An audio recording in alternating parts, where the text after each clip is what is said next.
It was one of those crisp fall afternoons, the kind where the air smells like dry leaves and the sun slants low through the trees, casting long shadows on the sidewalk. A 17-year-old kid was walking home from his after-school tutoring session, hoodie pulled up just enough to block the wind, earbuds in, listening to a playlist his mom said was too old for him. He wasn't in a hurry. He wasn't doing anything wrong. Just a teenager heading home, like thousands of others across the country that day. He lived in a quiet neighborhood, not fancy, not rough, just ordinary. People waved from their porches. Kids rode bikes down the street. Nothing out of the ordinary ever seemed to happen there. Until that day, 2 patrol cars rolled slowly down the block. Earlier that morning, someone had broken into a house 3 streets over. The report said the suspect was a white man in his 30s, wearing a baseball cap and driving a dark sedan. The kid walking home didn't match any of that. He was black, barely 5'10", wearing jeans, sneakers, and a gray hoodie.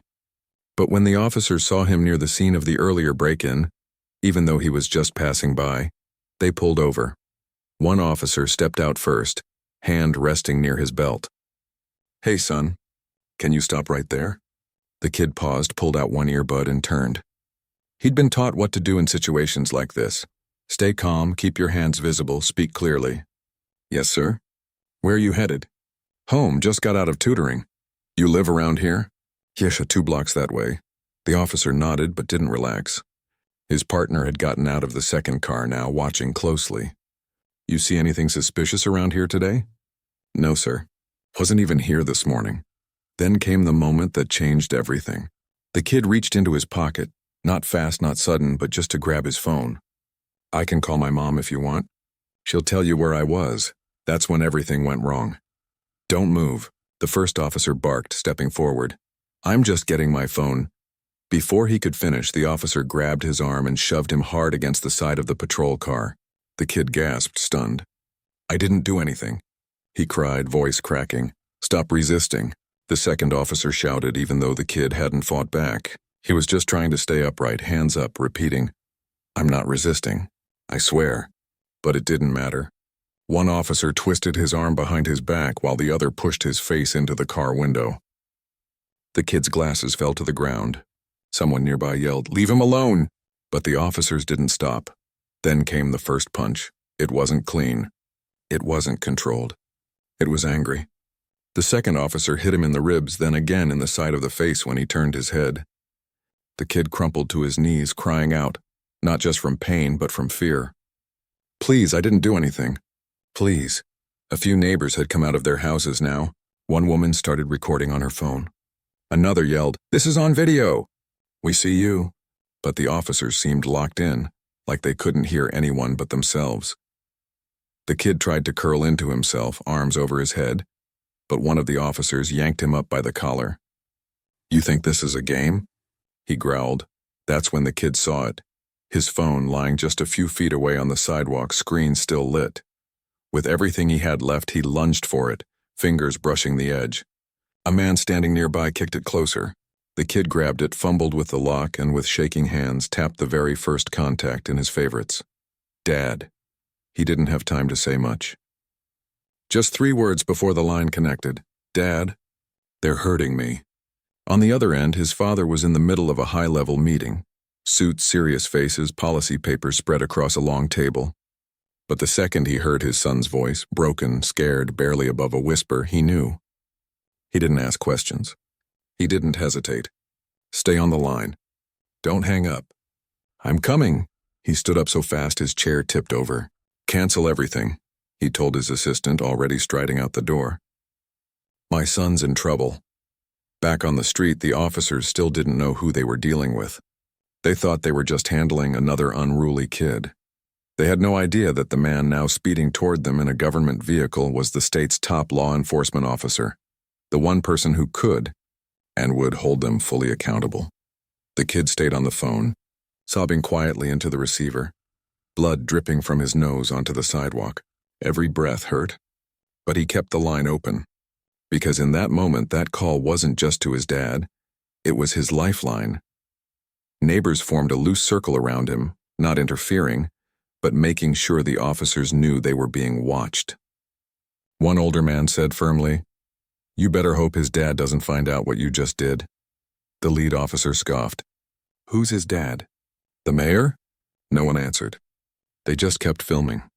Minutes later, sirens wailed in the distance. Not police sirens, but something deeper, more urgent. A black SUV with tinted windows and official plates screeched to a halt at the end of the block. The doors flew open, and out stepped a man in a dark suit, face tight with fury and fear, eyes locked on his son lying on the pavement. The officers froze, because suddenly, they recognized him, and in that instant everything changed. The man didn't yell. He didn't draw a weapon. He just walked straight to his son, dropped to one knee, and gently took the phone from his trembling hand. It's okay, he said softly. I've got you now. Then he looked up at the two officers, his expression calm but his voice like steel. You have exactly 10 seconds to tell me why my child is bleeding on the ground. The neighborhood fell silent. Even the wind seemed to. Stop, no one moved, no one breathed, because everyone knew this wasn't just another police stop anymore. This was the beginning of something much bigger. The moment the father reached his son, time seemed to slow down. He didn't shout, he didn't curse, but the way he moved, quick, quiet, and completely focused, told everyone watching that this wasn't just a parent reacting. This was someone who knew exactly how power worked and how to use it. He gently helped his son sit up, careful not to jostle his injuries. Blood had dried under the boy's nose. One eye was already swelling shut and his lip was split. His hoodie was torn at the shoulder, and his hands shook as he clutched his father's arm like it was the only thing keeping him from falling apart. Can you stand? The father asked softly. The boy nodded, wincing as he tried to get to his feet. A neighbor rushed over with a clean towel and another handed him a bottle of water. The officers stood a few feet away, suddenly stiff, their earlier confidence gone. One kept glancing at his partner like he was waiting for someone to tell him what to do next. But there was no script for this. The father turned to them, his voice low but sharp enough to cut through the tension. Who gave the order to use force? Neither officer answered right away. Finally, the older one cleared his throat. He reached for something. We thought it was a weapon. He reached for his phone. A woman called out from the crowd, holding up her own recording. We all saw it. The father didn't argue. He just nodded, then pulled out his own phone and dialed a number. Get a medical team here now. And tell Internal Affairs I want every camera, every log, every note from this shift preserved, starting 10 minutes before this stop happened. He turned back to his son. You did everything right, he said, voice softer now. You stayed calm. You asked for help. You called me. I'm proud of you. The boy swallowed hard, tears mixing with the blood on his face. I was so scared, he whispered. I know, his father said. But you're safe now. Within minutes, an ambulance arrived, not the regular kind, but one with state medical insignia. 2 paramedics stepped out, calm and professional, and began checking the boy's injuries. They spoke gently, explaining each step, making sure he was comfortable. Meanwhile, more official vehicles pulled up. Plain sedans with unmarked plates, men and women in dark jackets getting out with serious expressions. One of them approached the father. Sir, we've secured the scene. No one's leaving. The officers' faces went pale. Back at the precinct, things were already unraveling. The moment news spread that the Attorney General's son had been involved in an on-duty use of force incident, the station went into lockdown mode. Supervisors scrambled to pull reports. Dispatchers replayed call logs. Someone tried to claim the body cams glitched, but by then, at least 6 different phone videos had already been uploaded online. At the hospital, doctors confirmed what everyone feared. A mild concussion, a broken nose, bruised ribs, and signs of shock. But the boy insisted on staying awake, sitting upright, watching as his father moved through the room like a storm wrapped in a suit. Calm on the outside, but with lightning underneath. I don't want them to say I was exaggerating, the boy said quietly as a nurse cleaned his face. I want people to know what really happened. His father sat beside him, finally letting his guard down for just a second. He reached out and squeezed his son's hand. They'll know, he said, because we're going to make sure they do. Later that night, while his son slept under light sedation, the father stood outside the hospital room, talking to a small group of aides and legal advisors.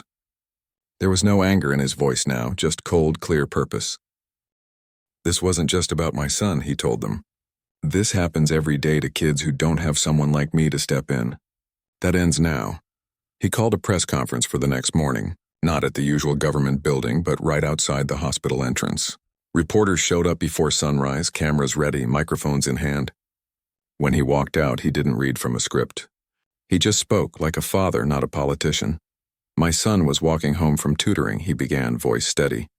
He did nothing wrong. He asked questions. He followed instructions. And still, he was treated like a criminal, like a threat, like he didn't matter. He paused, looked directly into the nearest camera. If this can happen to him with all the privilege and protection our family has, imagine what happens to kids who don't have a parent who can show up in a government vehicle. Imagine what happens when there's no video, no witnesses, no one listening. He announced 3 things right then and there. First, a full independent investigation into the officers involved. Second, a statewide review of use of force policies, especially when minors are involved. And third, that he would personally oversee changes to how police interact with young people in non-emergency stops. The footage from the bystanders had already gone viral. News outlets played it on loop. Social media exploded, not with rumors, but with real, raw footage of what had actually happened. People weren't just angry, they were heartbroken, because the boy on the ground didn't look like a suspect. He looked like someone's little brother, someone's student, someone's child. Back at the police department, the 2 officers were placed on administrative leave. Union reps showed up talking about due process and rushed judgments, but even some of their fellow officers stayed quiet, because deep down they knew this wasn't how it was supposed to go. Meanwhile, the boy's story began to ripple outward. Teachers at his school organized a silent walkout in solidarity. Local youth groups held vigils. Even kids who'd never paid attention to politics before started asking questions. What are my rights if I get stopped? What do I do if I'm scared? Who protects me if the protectors are the ones hurting me? And through it all, the father never let the focus shift away from the bigger picture. He made it clear this wasn't about revenge. It was about repair, about making sure no other parent had to get that call. Late that night, after the press had gone home and the hospital halls were quiet, the boy woke up. His father was sitting in the chair beside the bed, eyes closed, finally resting. The boy watched him for a long moment, then whispered, "Do you think anything will really change?" The father opened his eyes, reached over and brushed a strand of hair from his son's forehead. "Change doesn't happen all at once," he said. "But it starts with moments like this, with people saying this isn't right and refusing to look away." Outside, the city slept. But somewhere in neighborhoods just like theirs, other kids were watching the news, holding their phones a little tighter, and wondering if they'd ever be safe just walking home. And for the first time, someone in power was listening. The days that followed felt like a storm moving through a quiet town. Slow at first, then all at once. News vans lined the streets outside the family's home, but no one came to the door. The father had made it clear, this wasn't about cameras or headlines. It was about accountability. Inside the State Justice Department, things moved faster than anyone expected. Within 48 hours, a special investigative team was assembled, made up of retired judges, civil rights attorneys, and community advocates, none of them tied to the local police force. Their first move: demand every piece of evidence, radio logs, dispatch records, shift schedules, even maintenance reports for the officers' body cams. Turns out, both cameras had failed during the exact 10-minute window of the stop. Convenient, but not enough to hide the truth. At least 7 neighbors had filmed the whole thing. One video, shot from a second-story window, even captured the moment the boy reached for his phone. Slow, open-palmed, no sudden moves. Another showed an officer shouting, "You think you're tough now?" right before shoving him to the ground. The footage didn't lie. And for once, people were listening. Meanwhile, the boy was healing, but not just his body. At first, he barely spoke. He jumped at loud noises. He kept his hoodie off even when it was cold because it reminded him of that day. But slowly, with time and quiet support, he started to find his voice again. One afternoon, while sitting on the porch with his dad, he asked, "Why didn't they believe me when I said I was just walking home?" His father didn't give a political answer. He just said, "Sometimes people see what they expect to see, not what's really there." That stuck with the boy. And it sparked something in him. He began reading, About civil rights, about legal rights during police stops, about kids who'd been through similar things and spoken up anyway. He watched old interviews with people who'd changed laws not by shouting, but by showing up again and again with truth in their hands. Back at school, things were different. Some kids avoided him not out of fear but awkwardness, they didn't know what to say. But others came up quietly one by one and told him, "That could have been me." One girl said her brother had been stopped 3 times last year just for riding his bike after dark. Another boy admitted he always texts his mom the second a cop car drives by just in case. The boy realized he wasn't alone, and maybe, just maybe, he could help others feel less alone too. While all this was happening, pressure was building on the police department. Internal Affairs had quietly reopened 3 old complaints against the same 2 officers, cases that had been dismissed with a shrug before. One involved a teenager being thrown to the ground during a curfew check. Another, a woman pulled over for a broken taillight and yelled at for talking back. All the complainants were people of color. All the reports had been buried. Now those files were on the Attorney General's desk. He didn't leak them. He didn't grandstand. He simply held a closed-door meeting with the police chief, the mayor, and the head of the police union. What was said in that room never made the news, but the next day both officers were suspended without pay, and the department announced mandatory retraining for all patrol staff on de-escalation and implicit bias. But the real turning point came when the boy agreed to speak, not to reporters. Not on TV, but at a small community forum held in the local library. Just 50 people, mostly parents and teens, sitting in folding chairs under fluorescent lights. He walked in wearing a plain t-shirt and jeans, no hoodie. His eye was still bruised, but he held his head high. He didn't read from notes. He just talked about how scared he felt, how confused, how he kept thinking, if I just stay calm, they'll see I'm not a threat, and how that didn't matter. "I didn't do anything wrong," he said, voice steady, "but I still got hurt. And the only reason things changed is because my dad showed up. That shouldn't be how it works." A woman in the back wiped her eyes. A teenager nodded like he'd been waiting years to hear someone say that out loud. Afterward, a group of students approached him. "Can you teach us what to do if it happens to us?" One asked. "Like what to say? What to record?" That question lit a spark. Within a week, the boy and a few teachers started a Saturday workshop called Know Your Rights. They invited lawyers, counselors, even a retired officer who'd spent years teaching ethical policing.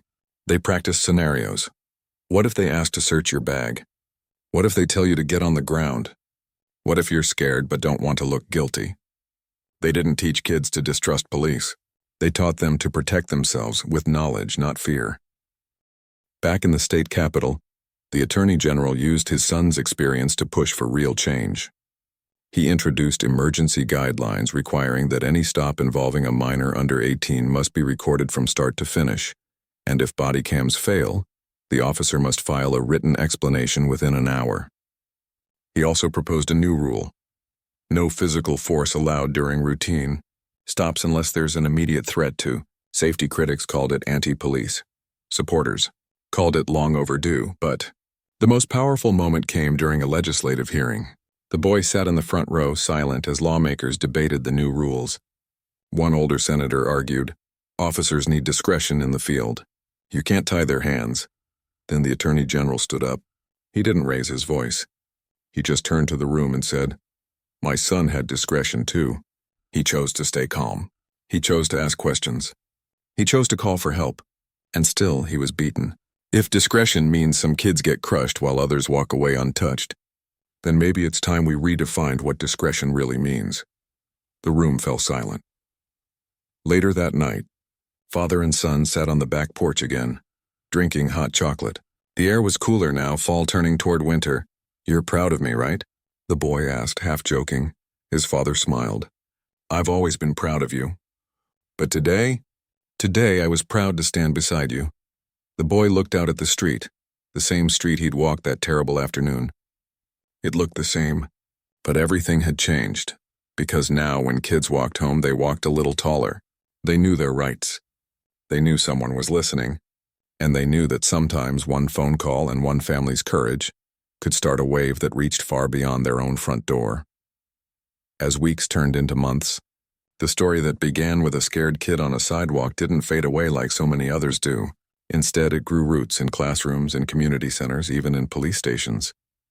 People started talking, not just about what happened, but about what could be done to make sure it never happened again. The boy, still healing but stronger every day, kept showing up. He didn't want to be called a hero. He just wanted to be helpful. Every Saturday, more teens came to the Know Your Rights workshops. Some brought their parents. Others came alone, nervous at first, but leaving with printed cards listing their legal rights during a police stop and tips on how to stay safe without escalating things. One local print shop even donated hundreds of wallet-sized guides for free. Meanwhile, the investigation into the two officers moved forward quietly but firmly. It turned out they'd been involved in at least 9 similar incidents over the past 3 years, mostly stops that ended in rough handling, verbal abuse, or unnecessary force. In every case, the complaints had been dismissed as officer discretion or failure to comply. But now, with video evidence and witness statements stacking up, the pattern was impossible to ignore. The police union pushed back hard. They held press conferences, saying the officers were being sacrificed for politics. Some veteran cops posted online about how no one understands the dangers of the job. But even within the department, opinions were shifting. A few younger officers started speaking up privately, admitting they'd seen things they didn't agree with but never felt safe reporting. One even reached out to the Attorney General's office anonymously, offering to testify about a culture of silence. That changed everything. The state launched a broader review, not just of 2 bad apples, but of the whole system that let them stay on the job for years. Training manuals were pulled apart. Supervisors were questioned. And for the first time, civilian voices were included in the reform process. Teachers, pastors, youth leaders, even former detainees who'd been treated unfairly. Back in the neighborhood where it all started, things felt different too. The street where the boy was stopped now had a small mural painted on a nearby wall, not of him, but of a raised hand open and peaceful with the words, "I just wanted to go home." Kids walked past it every day on their way to school. Some stopped to touch it like it was a promise. The boy's father, meanwhile, faced pressure from all sides. Some political allies warned him not to go too far with reforms, saying it could hurt his career. Others accused him of using his son's pain for political gain. But he never wavered. In speeches, interviews, even quiet conversations at grocery stores, he kept saying the same thing. "This isn't about me. It's about making sure every child gets the same chance to be believed." And then came the town hall, held in the high school gym, packed to the rafters. It wasn't just a meeting. It was a turning point. Parents sat beside police captains. Teens stood at microphones, voices shaking but clear, sharing their own stories of being followed in stores, pulled over for no reason, spoken to like they were criminals, just for existing. One girl, no older than 14, said, "I carry my student ID in my hand whenever I walk downtown, not because I think I'll need it, but because I hope it'll make someone see me as a person, not a problem." An officer in the audience stood up unexpectedly and said, "I've been on the force 20 years. I thought I was doing my job. But after watching that video, I realized I've looked away too many times. I'm here to listen and to change." The room didn't erupt in cheers. It fell into a deep, respectful silence. Because for the first time, people weren't just talking past each other. They were hearing each other. After the town hall, something small but powerful began to happen. The local police department started inviting students to ride along, not on patrol but in community outreach shifts. Officers began showing up at schools not in uniform, but in plain clothes just to talk. They answered tough questions. What do you do when your partner crosses the line? How do you stay calm when you're scared too? Why do some stops feel like punishment? It wasn't perfect. Trust doesn't rebuild overnight, but it was a start. At home, the boy was changing too. He still had nightmares sometimes. He still flinched when a siren passed too close. But he also smiled more. He laughed with his friends like before. And he started writing. Journal entries at first, then short pieces for the school paper. One article, titled "What I Wish Officers Knew About Me," went viral statewide. In it, he wrote, "I'm not trying to hide. I'm just trying to get home before dark." His words reached places he never expected. A police academy in another county began using his essay in their training. A youth group in a different state started their own version of the rights workshop, calling it Walk Home Safe. And through it all, his father watched, not as a powerful official, but as a parent. He saw his son turn pain into purpose, fear into fuel. He didn't push him. He just stood beside him, ready whenever needed. One evening, as they sat on the porch again, the boy asked, "Do you think we've done enough?" His father looked out at the street, the same trees, but now filled with kids walking in groups, laughing, phones in hand, not because they were scared, but because they were connected. "We'll never do enough," he said gently, "but we can keep doing what's right. One step at a time." The boy nodded. He knew the fight wasn't over. But for the first time, he also knew he wasn't fighting alone, and that made all the difference. A year had passed since that afternoon on the sidewalk. The leaves had fallen, winter had come and gone, and spring was just beginning to push through the cracks in the pavement. The neighborhood looked the same houses, same streetlights, same quiet hum of everyday life. But everything underneath had shifted. The two officers involved in the incident no longer wore badges. After a trial that drew national attention, not for its drama but for its quiet clarity, they were found guilty of assault and abuse of authority. They didn't go to prison for long. The judge gave them suspended sentences, citing first-time offenses and years of service. But they lost their jobs, their pensions, and, perhaps most painfully, the respect of many who once called them brothers in blue. One moved out of state. The other stayed working odd jobs, rarely seen in public. But the real victory wasn't in their punishment, it was in what came after. Because of what happened that day, new laws were passed, not just in one city but across the state. Every police department now had to use body cams that automatically turned on during any stop. Supervisors had to review footage weekly. And most importantly, any use of force against someone under 18 triggered an automatic outside investigation, no exceptions. Training changed too. Officers now spent hours learning how to talk to scared kids, how to recognize fear versus defiance, how to de-escalate instead of dominate. Role-playing scenarios included teens with anxiety, kids who stuttered when nervous, even students with autism who might not make eye contact. The message was clear. Protecting the public means seeing them as people, not problems. And the boy? He was different now. Not broken, not bitter, but steady. He'd turned 18, graduated high school early, and started speaking at schools, youth centers, even police academies. He never shouted. He never blamed entire departments. He just told his truth. "I did everything I was taught to do." And it still wasn't enough, until someone with power listened. He also launched a small nonprofit with a few friends and teachers. They called it Clear Path. Its mission was simple: help young people know their rights, record interactions safely, and connect with legal help if things go wrong. They handed out free phone mounts so kids could film stops without holding their devices. They made short videos showing what a calm, legal response looks like. And they trained volunteer safety buddies, older teens who'd ride bikes or walk routes with younger kids in neighborhoods where stops happened too often. One afternoon, he was at a community center downtown, showing a group of middle schoolers how to save emergency contacts with one tap. A boy raised his hand. "What if the officer gets mad when I start recording?" The young man smiled gently. "Then you say, 'Sir, I'm not trying to disrespect you, I'm just making sure we both stay safe.' Most officers understand that now. And if they don't, that's why we have witnesses, and why we send the video straight to our legal team. It wasn't about fear.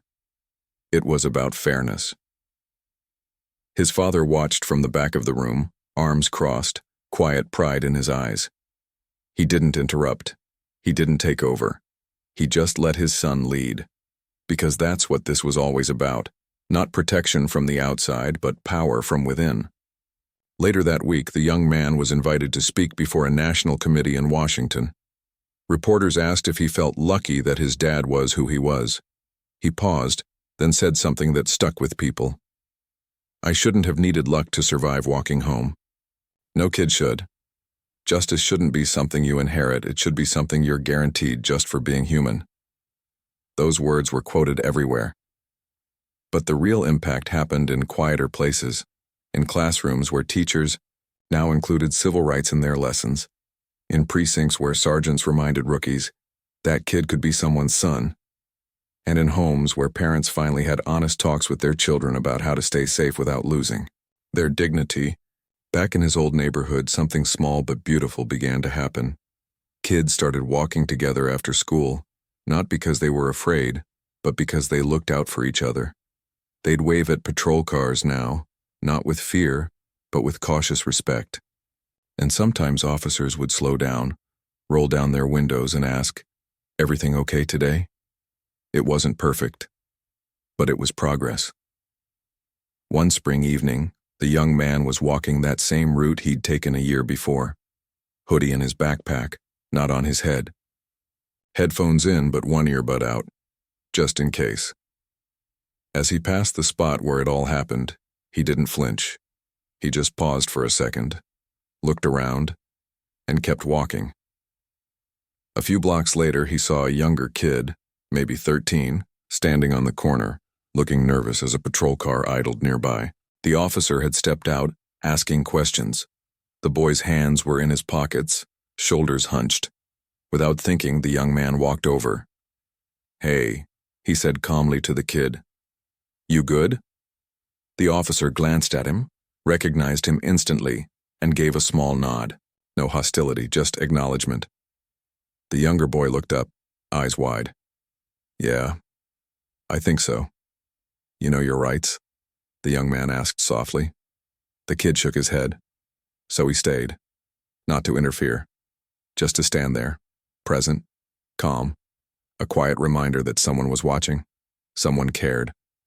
And when the officer finished his questions and got back in his car, the younger boy let out a breath he'd been holding.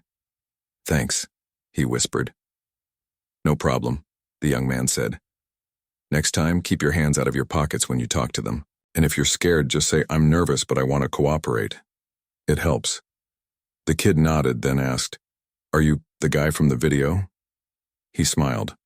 "Yeah, but more importantly, I'm just someone who wants you to get home safe." As he walked away, the sun setting behind the trees, he felt something he hadn't in a long time. Peace. Not because the world was fixed, it wasn't, but because he knew he was part of making it better. One conversation, one kid, one walk home at a time. And somewhere, in another town, another kid was watching his story online, gripping their phone a little tighter and thinking, "Maybe I don't have to be afraid." That was enough.